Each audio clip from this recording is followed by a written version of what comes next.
لاہور کے مغل پورے کے علاقے میں واقع بہادر خان کوکل تاش کا یہ مقبرہ ایک ایسی جگہ ہے جس کی ہر اینٹ کے پیچھے ایک ایسے بہادر جرنیل کی کہانی چھپی ہے جس نے مغلوں کو بہت سی بڑی جنگوں میں فتح حاصل کروا کر دی۔ یہ مغل دور کی ایک ایسی شخصیت تھا جو اپنے عروج کے وقت شاہی دربار کی جان تھا، لیکن اس کے آخری دن قید تنہائی میں گزرے۔ اس مقبرے کی اینٹوں میں بہادر خان کی بہادری، مغل دربار کی سازشوں اور تخت دہلی کے زوال کی داستان چھپی ہوئی ہے۔ اس مقبرے کو کبھی ڈانس کلب بنایا گیا تو کبھی تھیٹر، کبھی یہ ویئر ہاؤس بن گیا تو کبھی پیروں فقیروں کی آماج گاہ۔ دراصل بہادر خان کا اصل نام میر ملک حسین تھا اور یہ مغل بادشاہ اورنگزیب عالمگیر کا رضائی بھائی تھا۔ بہادر خان بچپن سے ہی شاہی محل کے ماحول میں پلا بڑھا اور شہزادے اورنگزیب کے ساتھ پرورش پائی۔ یہی وجہ تھی کہ جوانی میں وہ اورنگزیب کا نہایت قریبی ساتھی بن گیا۔ اورنگزیب اسے اپنا بھائی سمجھتا تھا اور اسے دربار میں خاص عزت حاصل تھی۔ بہادر خان کی طبیعت میں وقار اور بہادری کوٹ کوٹ کر بھری ہوئی تھی۔ وہ قدآور اور دلیر اور انتہائی سمجھدار جرنیل مانا جاتا تھا۔ تاریخ میں آتا ہے کہ عہد عالمگیری کے مشہور مورخ خافی خان نے بھی بہادر خان کو باوقار اور صاحب تدبیر امیر قرار دیا ہے اور لکھا ہے کہ اس نے زندگی میں 22 بڑی جنگوں میں فتح حاصل کی۔ ہر معرکے میں وہ اپنے جسم پر گہرے زخموں کے نشان لے کر لوٹا، مگر ہمیشہ سرخرو ہوا۔ مغل فوج میں اس کا رعب تھا اور دشمن اس کے نام سے کانپتے تھے۔ بہادر خان کی صلاحیتوں اور خدمات کے اعتراف میں اورنگزیب نے اس سے بلند القابات سے بھی نوازا۔ سن 1673 میں شاہی فرمان کے تحت میر ملک حسین کو خانِ جہاں بہادر کوکل تاش کا خطاب ملا اور 2 سال بعد 1675 میں مزید بڑھا کر ظفر جنگ کا لقب بھی حاصل ہوا۔ بہادر خان نے نہ صرف شمالی ہند میں بلکہ دکن کے محاذوں پر بھی مغل سلطنت کے لیے بڑا کام کیا۔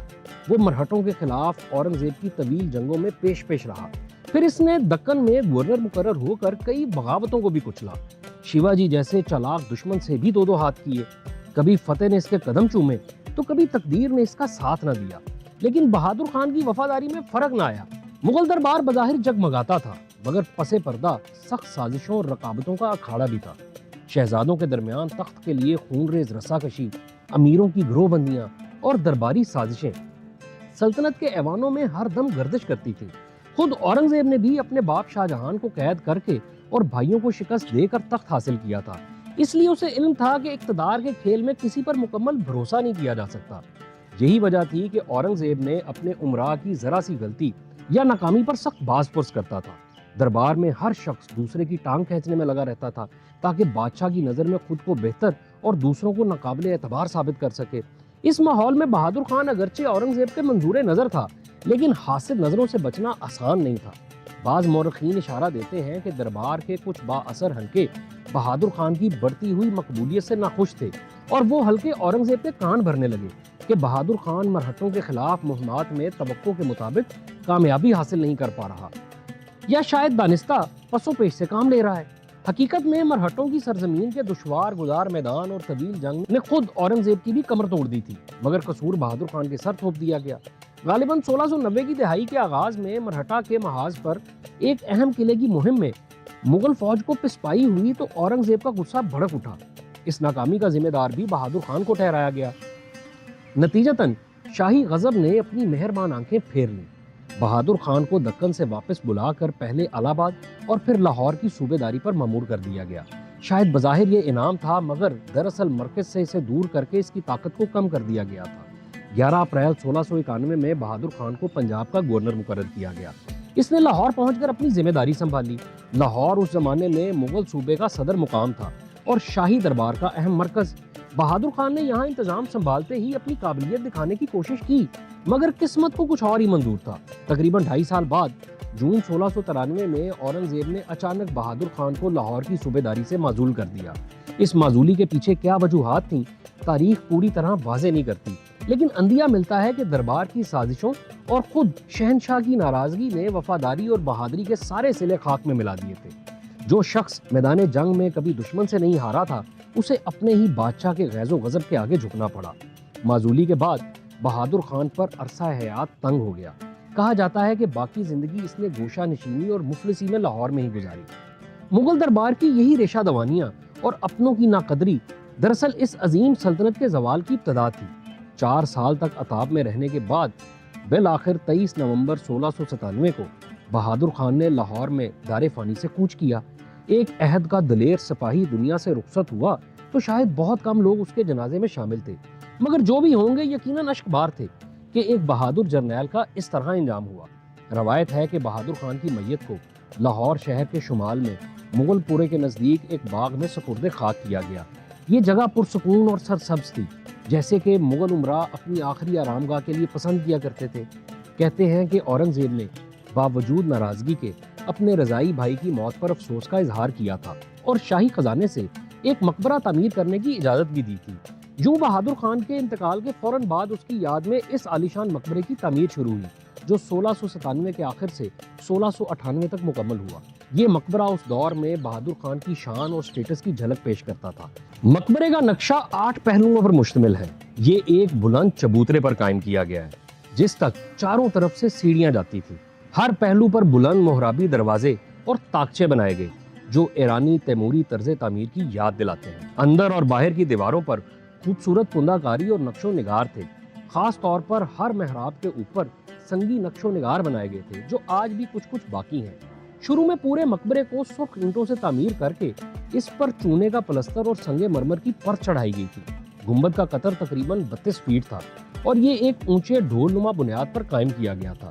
یہ گنبد دور سے ہی اپنی شان و شوکت دکھاتا تھا اور اس زمانے میں لاہور کی بلند ترین عمارتوں میں سے تھا۔ کہتے ہیں کہ بہادر خان کے مقبرے کا انداز کچھ حد تک انارکلی کے مقبرے کے گنبد سے ملتا جلتا ہے۔ اگرچہ بہادر خان کا انتقال انارکلی کے بعد ہوا، لیکن شاید اس مقبرے کے معمار کو انارکلی کے مقبرے کا نقشہ پسند آ گیا ہو، یا پھر یہ بھی ممکن ہے کہ پرانی روایات کے مطابق، جو شاید حقیقت پر مبنی نہ ہو، یہ مقبرہ اکبر کے زمانے میں ہی کسی ایسے معمار نے تعمیر کیا ہو جو انارکلی کے مقبرے کا ہم اثر تھا۔ یہ مقبرہ کبھی اپنی شان و شوکت میں نمایاں ہوگا۔ اس کے اندر ایک خوبصورت سنگ مرمر کی قبر تھی جس پر بہادر خان کا نام اور تاریخ کندہ تھی۔ وقت گزرتا گیا، دور بدلتے گئے، اور آج جب یہاں نظر دوڑائی جاتی ہے تو اس شان و شوکت کا کوئی نشان باقی نہیں دکھائی دیتا۔ وہ پتھر کی قبر مٹی میں مل چکی ہے اور اب یہاں بس ایک بے شناخت سی مٹی کی قبر باقی رہ گئی ہے۔ مقبرے کے گرد کبھی ایک وسیع باغ اور احاطہ ہوا کرتا تھا۔ مغل روایات کے مطابق اکثر مقبروں کو باقاعدہ باغ میں بنایا جاتا تھا جنہیں چہار باغ کی طرز پر سجایا جاتا تھا۔ بہادر خان کے مقبرے کے اطراف بھی ٹھنڈی چھاؤں والے درخت، پھولوں کی کیاریاں اور فوارے ہوں گے۔ مغل سلطنت کے زوال کے بعد لاہور پر سکھ حکمرانوں کی عملداری قائم ہو گئی۔ ابتدائی طور پر تو اس مقبرے کو شاید کسی نے نقصان نہیں پہنچایا، لیکن جلد ہی وہ وقت بھی آیا جب اسے بے حرمتی اور بے قدری کا سامنا کرنا پڑا۔ مہاراجہ رنجیت سنگھ کے دور حکومت میں لاہور کے بہت سے مغل دور کے مقبرے اور عمارات اپنی اصل حالت میں نہیں رہ سکے تھے۔ بعض روایتوں کے مطابق رنجیت سنگھ نے شاہی مقبروں سے قیمتی سنگ مرمر اتروا لیا تھا تاکہ اپنی عمارتیں سنوار سکے۔ بہادر خان کے مقبرے کا بھی جو سفید سنگ مرمر اور قیمتی سنگ سیاہ گنبد پر اور بیرونی دیواروں پر جڑا تھا، اسے اکھاڑ لیا گیا۔ آج مقبرے کی اینٹوں میں جا بجا بڑے سوراخ دکھائی دیتے ہیں۔ یہ وہ زخم ہیں جو سنگ مرمر اور قیمتی پتھر نکالنے کے لیے کیے گئے تھے۔ گنبد کا سفید ملمہ اتر جانے کے بعد نیچے سے سرخ پختہ اینٹوں کا دل نکل آیا جو صدیوں سے موسموں کا مقابلہ کرتی رہی ہیں۔ سکھ دور میں مقبرے کے ارد گرد کا باغ بھی عدم توجہی کا شکار ہو گیا۔ نہروں اور فواروں کا نام و نشان مٹ گیا اور کئی حصے اجڑ گئے۔ پھر 1849 میں پنجاب پر انگریزوں کا قبضہ ہو گیا اور سکھ سلطنت کا بھی خاتمہ ہوا۔ برطانوی عہد میں ابتدا میں تو کچھ عرصہ یہ مقبرہ یوں ہی ویران پڑا رہا، مگر رفتہ رفتہ انگریز افسروں کی نظر اس کی خستہ لیکن وسیع عمارت پر پڑی۔ انگریز لاہور میں اپنے فوجی تربیتی مرکز یعنی میاں میر چھاونی قائم کر چکے تھے جو اس مقبرے سے زیادہ فاصلے پر نہیں تھے۔ چنانچہ یہ جگہ انہیں اپنی تفریح کے لیے موزوں لگی۔ کہتے ہیں کہ برطانوی دور کے شروع میں کچھ عرصہ یہ مقبرہ تھیٹر اور ڈانس ہال کے طور پر بھی استعمال ہوا۔ ذرا تصور کریں، جو عمارت ایک مقبرہ تھی وہاں اب انگریز افسر رقص و سرور کی محفلیں سجاتے تھے، قندیلیں جلتی تھیں، گھنگرو بجتے تھے، تالیاں گونجتی تھیں۔ یہ شاید اس عمارت کی قسمت کا سب سے عجیب اور المناک موڑ تھا کہ ایک شاہی سپہ سالار کی آخری آرامگاہ کو ناچ گھر بنا دیا گیا۔ مگر یہ بے حرمتی زیادہ عرصہ نہ چل سکی۔ لاہور میں ریلوے لائن بچھائی گئی اور مغل پورہ ریلوے ورکشاپس قائم ہوئی۔ بہادر خان کا مقبرہ جس باغ میں تھا اس کے بڑے حصے پر اب ریلوے کا قبضہ ہو چکا تھا۔ انگریز سرکار نے اس مقبرے کو بھی اپنی تحویل میں لے کر ایک سٹور ہاؤس یا گودام کا درجہ دے دیا۔ مقبرے کے اندر ساز و سامان اور ریل کے پرزے رکھے جاتے تھے، دیواروں پر کیلیں ٹھونکی گئیں، سامان رکھنے کے لیے کھونٹیاں گاڑی گئیں۔ یوں رفتہ رفتہ مقبرے کی بچی خوشی خوبصورتی بھی مان پڑ گئی اور یہ ایک گودام کی صورت میں مزید شکستہ ہو گیا۔ 19ویں صدی کے آخر تک یہ حال تھا کہ بہادر خان کا نام لوگوں کو بھول چکا تھا۔ 1890 کے قریب مشہور مورخ سید محمد لطیف نے لاہور کی تاریخی عمارات پر ایک کتاب لکھی تو اس میں انہوں نے بھی غلطی سے اس مقبرے کو اکبر اعظم کے دور کے کسی امیر کا مقبرہ قرار دے دیا۔ شاید چونکہ مقبرے پر کوئی کتبہ نہیں تھا اور شکل پرانی لگتی تھی تو اندازہ لگایا گیا کہ یہ اکبری دور کی تعمیر ہے۔ یوں بہادر خان کی شناخت تاریخ کے دھندلکے میں کھو گئی۔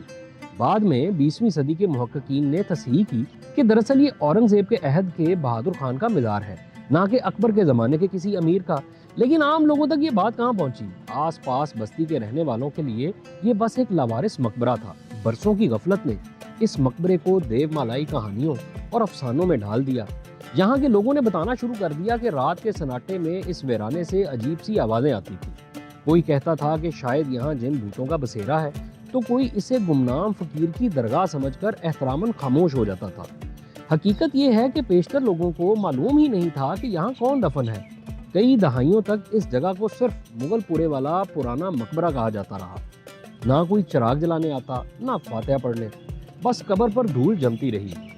بعض لوگوں میں یہ روایت ضرور تھی کہ جمعرات کی شام یہاں جا کر فاتحہ پڑھنے کہ نہ جانے کون سی بزرگ ہستی کی آرام گاہ ہو۔ یوں بہادر خان کی بہادری کی کہانیاں بھی وقت کے ساتھ ساتھ قصہ پارینہ بن گئی اور اس کی روح بھی شاید اس گمنامی پر نوحہ کنا ہوگی۔ وقت کے بے رحم ہاتھوں نے اس مقبرے کو بہت زخم دیے۔ ایک طرف انسانی غفلت اور بے حسی تو دوسری طرف قدرتی آفات نے بھی اس عمارت کو نقصان پہنچایا۔ 20ویں صدی میں آنے والے کئی زلزلوں اور جنگوں کے دوران دھماکوں کی وائبریشن سے اس کے گنبد اور محرابیں کمزور پڑ گئیں۔ مقبرے کے اندر جہاں بہادر خان کی قبر تھی وہاں بس ٹوٹی پھوٹی اینٹیں تھیں اور ایک بے نام سی ابھری ہوئی مٹی۔ کچھ سال پہلے تک یہ عالم تھا کہ مقبرے کے اندر گندگی کے ڈھیر تھے اور آس پاس ناجائز تجاوزات نے ڈیرا ڈال رکھا تھا۔ 2018 میں پنجاب کے محکمہ آثار قدیمہ نے اس کی بحالی اور مرمت کا کام شروع کیا۔ تقریباً 22 سے 27 ملین روپے کا بجٹ رکھا گیا اور روایتی تعمیراتی مسالے تیار کر کے ٹوٹے حصوں کو جوڑنے کا کام شروع ہوا۔ ماہرین آثار قدیمہ نے پرانی تصاویر اور تاریخی حوالوں کی مدد سے ڈھانچے کو اس کی اصل شکل کے قریب لانے کی کوشش کی۔ مرمت کے دوران پتہ چلا کہ مقبرے کے مرکزی گنبد کے نیچے قبر کا فرش بھی بیٹھ چکا ہے، تو نئی اینٹوں سے قبر کا اصل خاکہ بحال کیا گیا۔ باہر چبوترے کے کئی حصوں کو سیدھا کر کے ان پر لوہے کی جنگلا نما باڑ لگا دی گئی تاکہ آس پاس کے لوگ مزید تجاوز نہ کریں۔ بادشاہتیں ختم ہو گئیں، سلطنتیں مٹ گئیں، مگر یہ خاموش عمارت اب بھی کھڑی ہے، گویا ہم سے کہہ رہی ہو مجھے سنبھال لو، میں تمہارے ماضی کا نشان ہوں۔ اس مقبرے کی خاموش فضا میں کھڑے ہو کر آنکھیں بند کریں تو شاید دور سے گھوڑوں کی ٹاپیں سنائی دیں، جنگ کا شور اور نعرہ تکبیر گونجے۔ تصور میں ایک جانب اورنگزیب کا دربار ہو جہاں بہادر خان کو سونے کے خلط پہنائے جا رہے ہیں، تو دوسری جانب وہیں بہادر خان قید تنہائی کاٹ رہا ہے۔ پھر جنازہ اٹھتا ہے، چند وفادار آنسو بہاتے ہیں اور ایک خاموش گوشے میں اسے دفنا کر عہد رفتہ کے ساتھ ہی فراموش کر دیا جاتا ہے۔